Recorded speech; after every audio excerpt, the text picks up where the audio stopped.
नमस्कार, बहुत स्वागत है आप सभी का आपका राज्य में और मैं हूं आपके साथ शिवांगी जैन। बुलेटिन की शुरुआत करेंगे उत्तर प्रदेश के कानपुर से, जहां पर डॉक्टर्स को धरती का भगवान कहा जाता है। जी हां, यूपी के कानपुर में भी डॉक्टर यूएस सिंह को भी लोग धरती का भगवान कहकर बुलाते हैं। उनके जन्मोत्सव को कानपुर के हजारों युवाओं ने बड़े विधि विधान से सनातन संस्कृति के अनुसार वैदिक मंत्रों का उच्चारण करके मनाया। पूरे कार्यक्रम में सुंदरकांड के पाठ के दौरान जय श्री राम की जयकारी लगती रही। इस दौरान कार्यक्रम पहुंचे धीरू ठाकुर ने उन्हें एक कुंटल की माला पहनाई। इस मौके पर डॉक्टर यूएस सिंह ने कहा कि हम गरीब और असहाय लोगों की सदैव मदद करते रहेंगे और लोगों की सेवा कर हमारा कर्तव्य है।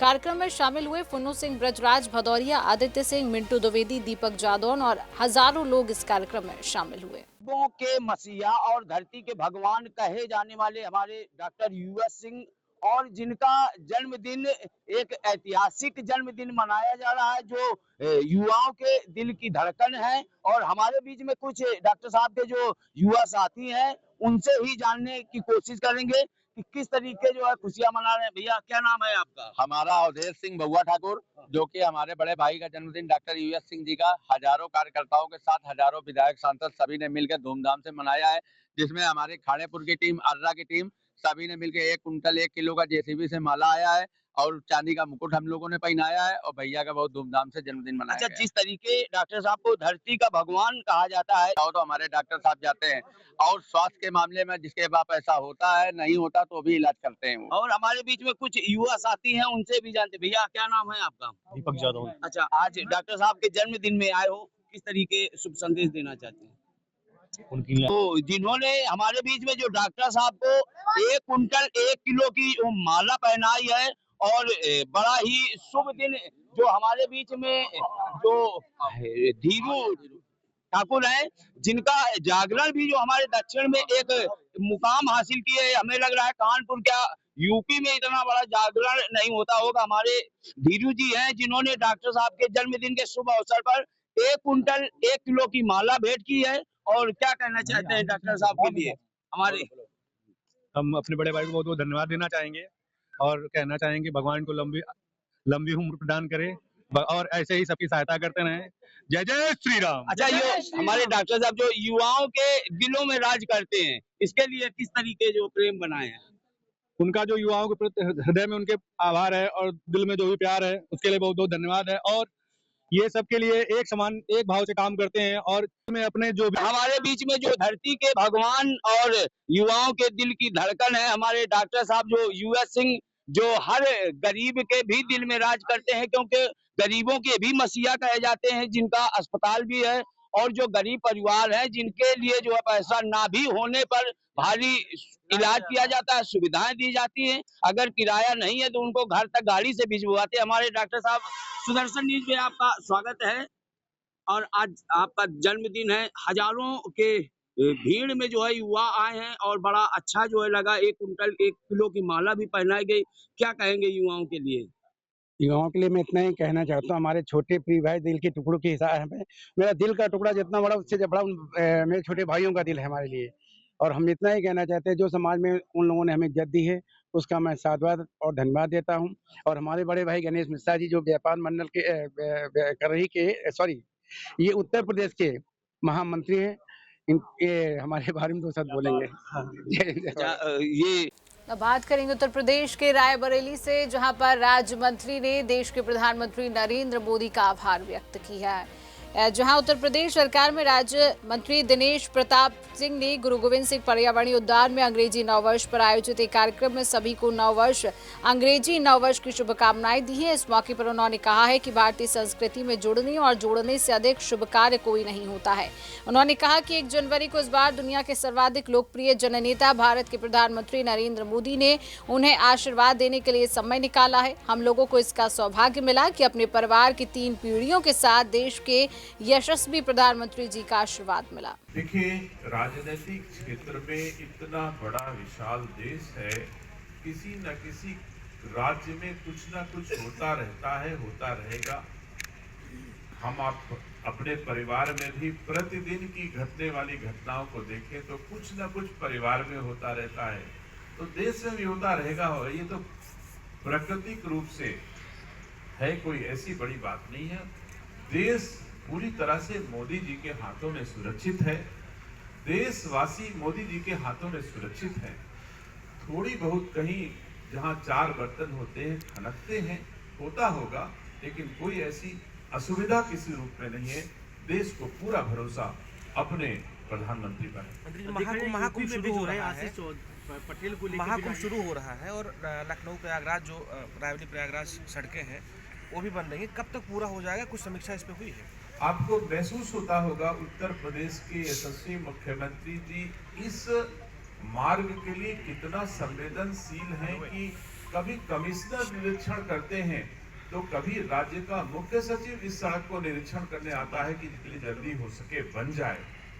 तो मैं समझ रहा हूं कि मुख्यमंत्री जी के निर्देशों का अनुपालन इस राज्य के अधिकारी करेंगे और यथाशीघ्र कुंभ से पहले इस मार्ग का निर्माण आवागमन के रूप में मोटरेबल या सुविधाजनक बन जाएगा। अगर थोड़ा बहुत कमी होगी तो उसके बाद कितने लोगों के पहुंचने की उम्मीद है इस बार, क्या आंकड़ा? मैं मानता हूं कि उत्तर प्रदेश की सरकार के द्वारा इस कार्यक्रम में 40 से 45 करोड़ लोगों के पहुंचने की उम्मीद है और मुझे गर्व है कि मैं उस सरकार का हिस्सा हूं जो दुनिया का सबसे बड़ा आयोजन संपन्न करने जा रही है।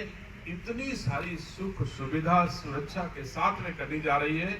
ईश्वर हमारे मुख्यमंत्री को, हमारी सरकार को इतनी शक्ति दें कि यह आयोजन सफलतापूर्वक हमारी सरकार मना करके श्रद्धालु आए और अपने घरों तक पहुंच जाएं।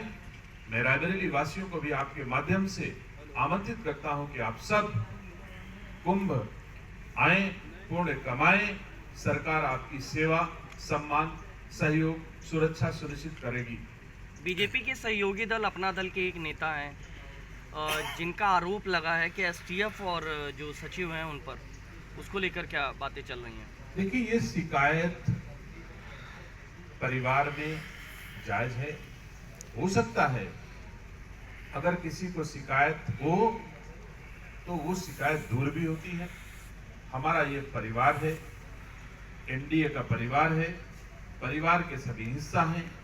कोई नाराज होता है किन्हीं कारणों से, कोई खुश हो जाएगा, ऐसी कोई परिस्थितियां नहीं है। अगर श्री आशीष पटेल जी को कोई असुविधा होगी, कोई शिकायत होगी तो हम लोग परिवार में मिल बैठ के बात करेंगे। और अब बात करेंगे उत्तर प्रदेश के मथुरा की। जी हां, जहां यूपी के मथुरा में डग्गा मार वाहनों के खिलाफ रोडवेज एवं आरटीओ ने संयुक्त रूप से अभियान चलाया है, जहां 4 बसों को सीज किया। शहर के विभिन्न क्षेत्रों में डग्गा मार वाहनों के प्रति अधिकारियों ने विशेष अभियान चलाया। अधिकारी Sandeep Chaudhary, roadways ticket collector, ने बताया कि शासन के आदेश पर डग्गे मार वाहनों के प्रति अभियान चलाया गया है। वहीं कर्मचारियों ने बताया कि सीज की गई 3 बसों को कार्यशाला में खड़ा कर दिया है और 1 बस थाना रिफाइनरी पर की गई है। आगे भी अभियान लगातार जारी रहेगा। मथुरा में डग्गा मार वाहनों के विरुद्ध अभियान लगातार जारी रहेगा। 4 बसें सीज की गई हैं, 3 वर्कशॉप में है, 1 रिफाइनरी जो है थाने में। गोवर्धन चौराहे पर जीपें वगैरह भरी जा रही हैं, परिवहन विभाग को काफ़ी नुकसान हो रहा है, इसको लेकर क्या कार्रवाई करेंगे? इसको लेकर निरंतर कार्रवाई हो रही है। अभी पिछले सप्ताह 12 गाड़ी मेरे द्वारा इको यहाँ जैत थाने में और रिफाइनरी थाने में बंद की गई थी। अब बात करेंगे मोदी नगर नगर पालिका की, जहां पर एक बड़ी कार्रवाई देखने को मिली है। जी हां, जहां 2 दिसंबर को गोविंदपुरी, सुदामापुरी, बम्बे पर बने शौचालय पर कब्जा कर एक मुस्लिम उसमें कपड़ों पर प्रेस करने की दुकान चला रहा था। वहीं दुकान चलाने वाली का नाम वैसे तो रियाजुद्दीन पुत्र जमील अहमद था, लेकिन हिंदुओं को बरगलाने के लिए इसने अपना नाम राजू रखा था। जिसके बाद मोदी नगर नगर पालिका ने मामले का संज्ञान लेते हुए अवैध रूप से कब्जा कर रहे रियाजुद्दीन खान उर्फ राजू से यह जमीन कब्जा मुक्त कराई है। मामले में लगातार कार्रवाई जारी है। कहना चाहूँगा 3-4 साल से भैया यहाँ पे अवैध रूप से अंडे उबालना, मीट बनाना, मंदिर के सामने हनुमान जी का इतना बड़ा मंदिर है। ये 1-2 बार प्यार में समझाया गया, इसके लिए हमने 1-2 बार तहसील में विज्ञापन दिया। कौन लोग हैं ये मोमडन है, क्या नाम है? समाज से हैं। पेश का काम कर रखा है। पेश के आदमी इन्होंने यहाँ पे इतना बड़ा जो है महल बना के तैयार कर दिया था। पहले एक खोखा था यहाँ पे, तो इसके लिए जो सभी संगठनों ने मिलकर एक बार जो इस पे कार्रवाई का वो किया था। कितने समय से अतिक्रमण था? ये 7-8 साल से भैया, पहले कम था, ज्यादा हो गया था। अच्छा, तो फिर इसकी शिकायत वगैरह नहीं की थी? इसकी शिकायत नगर पालिका को गई थी और आई महोदय को गई थी। उन्होंने तुरंत ही तत्काल इसकी जानकारी लेके और आज इसके लिए जो काम हुआ है ये उनकी बदौलत ही हुआ है, अन्यथा शायद फिर ये ऐसे ही चलता रहता। तो अब यहाँ पे नगर पालिका क्या बनाना चाह रही है? नगर पालिका का यहाँ पे बनाने का जो है धर्मशाला, जो लोग गरीब हैं उनके लिए शादी ब्याह के लिए एक धर्मशाला का वो है यहाँ पे बनाने का, यह कार्य चल रहा है। और अब बात करेंगे रायबरेली की। जी हाँ, अगली खबर की बात कर रहे हैं जो रायबरेली से मिल रही है। रायबरेली में विश्व हिंदू रक्षा परिषद के राष्ट्रीय महामंत्री राहुल सिंह पहुंचे, जहां रायबरेली के सांसद राहुल गांधी पर निशाना साधा गया है और कहा कि उनके संसदीय क्षेत्र रायबरेली में पोस्ट लगाए थे जिसमें सदन में हुई धक्का मुक्की में घायल सांसदों पर जवाब मांगा था। बस प्रेस वार्ता के विषय हमारे पुराने मुद्दे थे, वही हम जो होल्डिंग के माध्यम से राहुल गांधी जी से जो सवाल पूछे थे, आज तक उसमें ना उनका कोई जिले का पदाधिकारी, न प्रदेश का, न राष्ट्रीय का कोई भी पदाधिकारी आज तक कोई जवाब नहीं दिया है। तो फिर से हमारा आप लोगों के माध्यम से फिर से वही हमारे सवाल हैं कि सवालों का जवाब वो कब देंगे। पोस्टर भी आप लोगों ने रायबरेली में लगाए थे, जी, फाड़े गए थे। हाँ जी, आपने शिकायत भी की थी। जी। तो हम जो लोग पोस्टर लगाए थे वो कांग्रेसी कार्यकर्ताओं द्वारा, आप लोगों ने देखा ही होगा, उसमें कई सारे वीडियो आए हैं जिसको किस तरह से वो लोग गुंडाई करके दिन दहाड़े उसको फाड़े। अब आप देख लीजिए, इनका जो राष्ट्रीय नेता है संसद में गुंडाई करता है, सारंगी जी को मारता है, फिर उसके बाद इनके कार्यकर्ता यहाँ आके खुलेआम होल्डिंग फाड़ते हैं।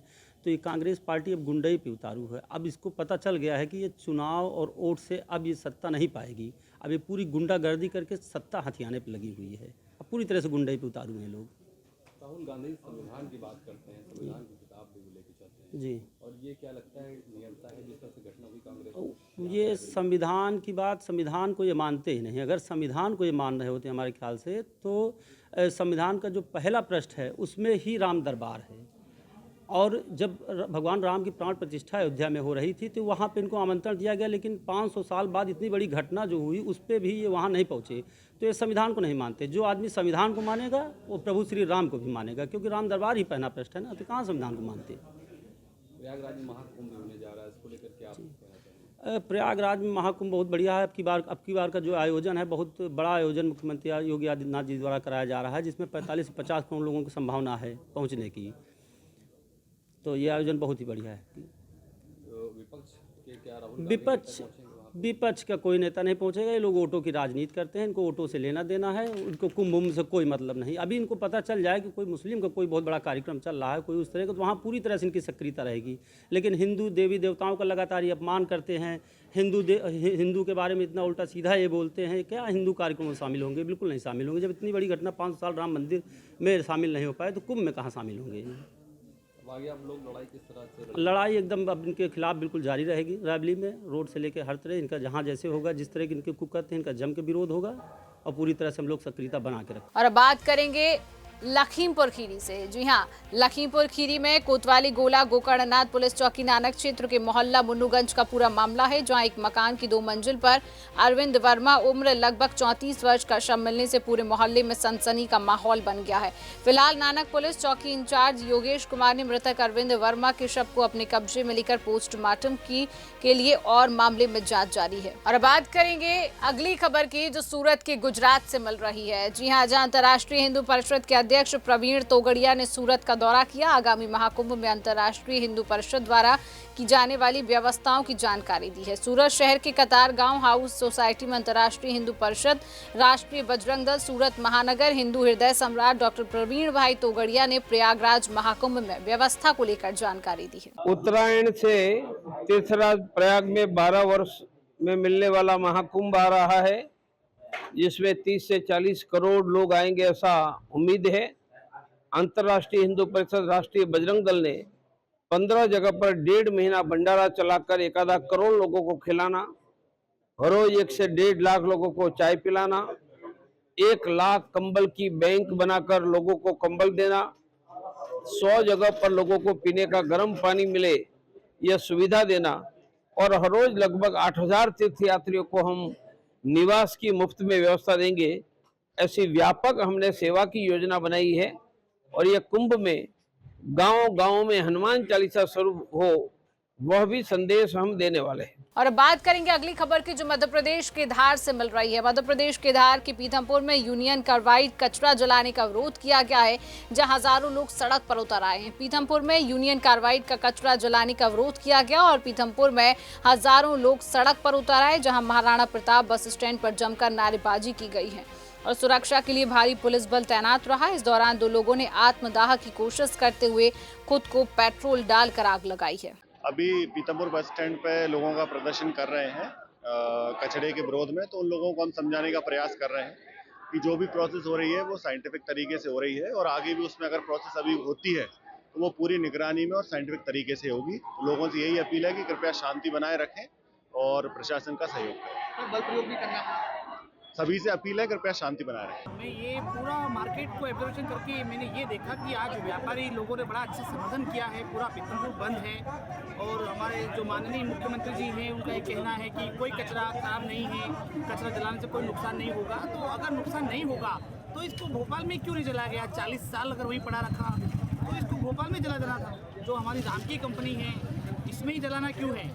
क्योंकि पीतमपुर में जो लोग हैं वो अपोजिशन के मजबूत नहीं हैं, इसलिए यहाँ चलेगा। और मैं मानता हूँ कि कचरा अगर जहरीला है तो कहीं ना कहीं उसके साइड इफेक्ट तो आना ही है और भविष्य में हो सकता है कि दमा, अस्थमा और टीबी जैसे रोग और कैंसर जैसे रोग पैदा होंगे ही सही। आप जानते हैं कीटनाशक कितना जहरीला है। और अब बात करेंगे उड़ीसा के सुंदरगढ़ जिले की, जहां पर राजगंगापुर रेलवे स्टेशन पर वर्षों की प्रतीक्षा और स्थानीय निवासियों के लंबे संघर्ष के बाद राजगंगापुर रेलवे स्टेशन पर 3 महत्वपूर्ण ट्रेनों का ठहराव शुरू होने जा रहा है। सांसद एवं केंद्रीय मंत्री जुएल ओराम ने अपने वादे को निभाते हुए 4 जनवरी को इन ट्रेनों के ठहराव का शुभारंभ करने का निर्णय लिया। स्थानीय निवासियों और व्यापारी वर्ग ने इस कदम के लिए मंत्री जुएल ओराम और रेलवे विभाग का आभार व्यक्त किया है। वहीं 4 दिसंबर का दिन राजगंगापुर के इतिहास में एक नई शुरुआत के रूप में याद किया जाएगा।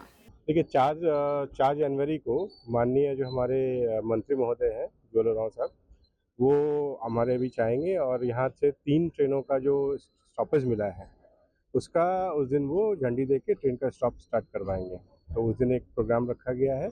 हम लोग माननीय सांसद महोदय से बात कर रहे हैं कि वो आए और उसको खुद ही झंडी दिखाए ट्रेन को। 4 तारीख से स्टॉपेज है। हाँ, 3 ट्रेन का है जिसमें एक मौर्या है, एक आज़ाद हिंद है और एक और ट्रेन है जो टाटा हटिया बेंगलोर जाती है। सर और आगे जो हम लोग का ओवरब्रिज वगैरह सबका हाँ जी, देखिए अभी अब वो काम चल रहा है और जल्दी से कंप्लीट हो जाएगा वो काम। तो फिलहाल के लिए इस खास बुलेटिन में इतना ही। देश और दुनिया की तमाम खबरों को जानने के लिए आप देखते रहिए सुदर्शन न्यूज।